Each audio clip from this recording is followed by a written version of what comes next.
Hello, I'm Dr. Hassan Tohid once again here with an amazing topic, how to write a research proposal.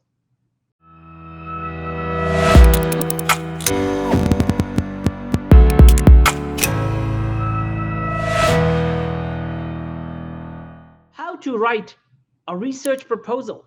This is a very challenging question for many students and for many scientists. And there is a lot of confusion and disagreement about what it is, how we do it. So we will solve this issue right now. So, what is a research proposal? As the name suggests, it's a proposal, just like a company sends a proposal to another company or a seller sends a proposal to a client because he's trying to get something from the client. Usually, he's trying to sell a product to a client, and in return, the client will pay him the fee for the service or the product. In the same fashion, here, consider yourself as a seller. So, what a seller does is he writes a proposal letter to a client. In exchange of services, they want the money. Same thing is here in this research proposal concept. So research proposal is needed if you are a student who is trying to get admission in master's or PhD at a university, or if you are already a scientist and you want to start a project, now you may need to write a research proposal. So remember, I mentioned two situations.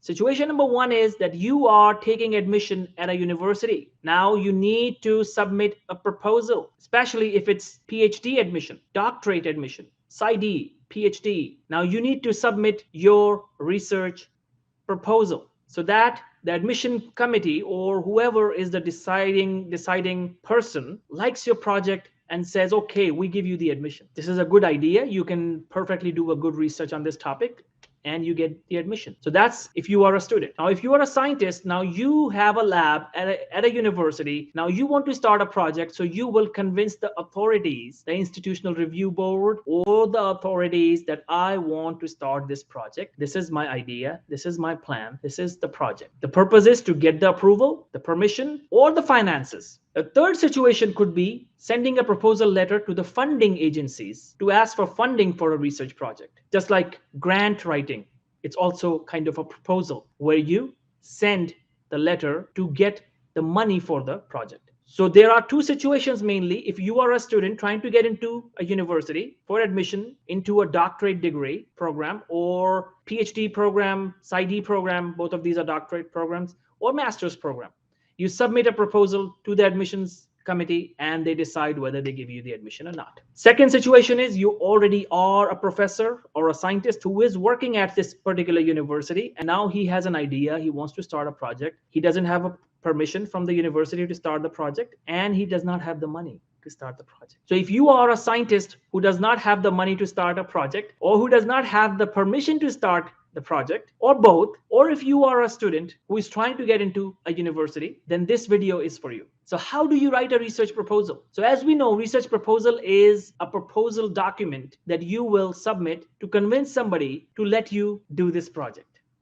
Now, what are the components of a research proposal? Remember, a research proposal is a short document, usually 1,000 words, or it could be 2,000, 2,500 words, or it could be 3,000 words. Now, there is a huge disagreement among the scientific community that how long should a research proposal be? It depends on each university. So how do you find out how long should the proposal be? Talk to other people who have already submitted proposals to that institution. Talk to them that how long should a proposal be? What was the proposal that you submitted? How long it was? Get ideas from them. If you are a scientist, talk to fellow scientists who have already started their projects, who have the fundings now, who are already working on the projects. Talk to them and ask them, when you submitted the proposal, how long was your proposal? Can I see your proposal? If they are helpful, they will probably show you the copy of the proposal. You get an idea. How long was the proposal? What did they mention in the proposal? You seek help from people who have already done it.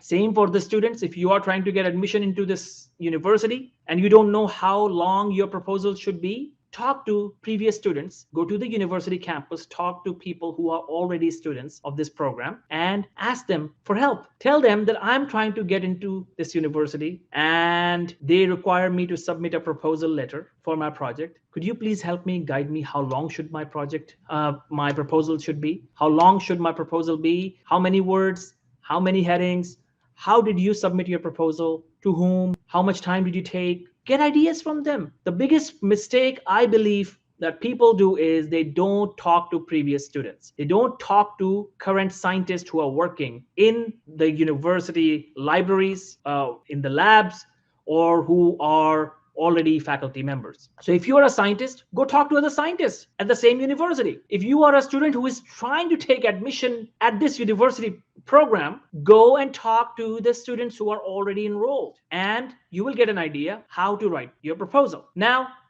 why I'm saying this? Why do you need to talk to different people? Because every university can have their own requirement. Every university has their own culture. Every university system can have its own culture, its own custom, how a research proposal should be, how long should it be, how big it should be, how many headings you should have, because there is no hard and fast rule. There is no universal rule what should be the sequence of the headings of a research proposal. How big should it be? How long should it be? How many pages? As I said, in some countries you will see people submitting research proposal of 1,000 words, but in some countries you will see 2,000, 2,500 words, in some places 3,000, 3,500 words. So we have no exact criteria, a universally accepted criteria, because it varies from university to university. That's why you have to ask the people who have already done it at this particular university, previous students or current scientist. If you are a scientist, talk to the fellow scientists and you will get an idea how long your proposal should be. Now, once you have this idea, what do you do next? You start writing your proposal. And what are the most common sections or parts of a research proposal? Let's talk about this. The first thing first is, of course, the title. You will have a title page. You will mention your name, university name, the project name. You have the title. The next thing in the research proposal is the introduction or the background. So in the introduction or the background, you mention the problem, because introduction is usually the problem, your research question and the problem. Why are you doing this project? Why do you want to do this project? What will be the benefits of doing this project, and what will you lose if you don't do this project? And a very important part is the research gap. Mention the research gap, that there is a need of this project. There is a need of this research project. So this is what you write in the introduction section. The next thing, of course, is the literature review. Now, literature review is collecting information from previously published resources that see, other people have done this, other people have done this and this and that and this and this and this. You can write a literature review section to show to the committee that what you are doing makes sense. Other people have also done similar studies, and other people have done few things related to this project, but they left certain points. This is why literature review section is very important. Now, the next question, the next part is the research question. Research question. So write down the list of the possible research questions that this project can answer. It could be more than one question. Yes, maybe two, maybe three, maybe four.